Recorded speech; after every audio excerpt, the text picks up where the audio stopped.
আফগান নাগরিকদের জন্ম মৃত্যু সার্টিফিকেট দিয়ে দেশে নিরাপত্তা বিঘ্নিত করছে মাল পৌরসভা। হাজার হাজার কোটি টাকা আয় করছে তৃণমূল নেতারা।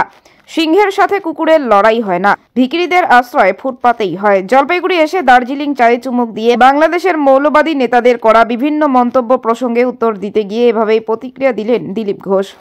এক কাদম এগিয়ে আরও বললেন, ওই দেশে তো সামরিক বিভাগই নেই, চুরি করে খায়, আর নেতারা মিডিয়াতে থাকার জন্য বড় বড় বুলি ঝাড়েন, গাজায় বোম ফাটলে এখানে মিছিল করেন, অথচ ওপার বাংলার হিন্দুদের জন্য মন কাঁদে না। একটা মিছিল করে দেখান দম থাকলে। মালবাজার পৌরসভা আফগান নাগরিকদের জন্ম মৃত্যুর সার্টিফিকেট দিয়ে দেশের নিরাপত্তা বিঘ্নিত করে তৃণমূল নেতারা হাজার হাজার কোটি টাকা আয় করছেন। সিরিয়ার ঘটনা দেখে কিছু বুঝুন, গাজায় বোম ফাটলে মিছিল হয়, অথচ ওপার বাংলার হিন্দুদের নিয়ে মিছিল করার হিম্মত নেই তৃণমূলের।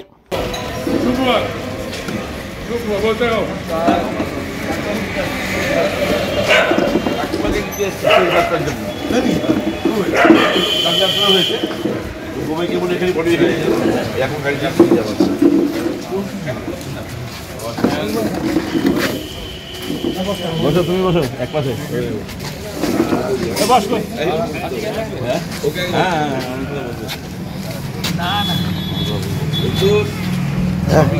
হ্যাঁ হ্যাঁ বাপিদা আছে।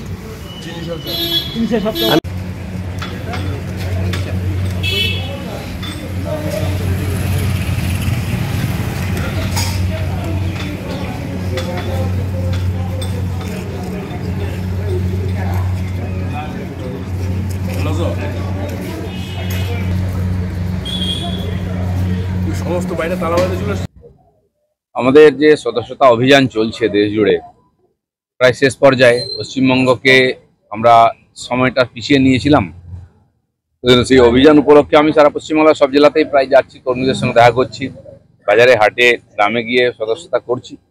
তো সেই জন্য গতকাল আলিপুর ছিল, আজকে জলপাইগুড়ি, আগামীকাল শিলিগুড়ি, এই তিনটা জেলা আমার প্রবাস ছিল। এবারে তারপরে গীতা পাঠের প্রোগ্রাম আছে শিলিগুড়িতে করে কলকাতা ফিরবো।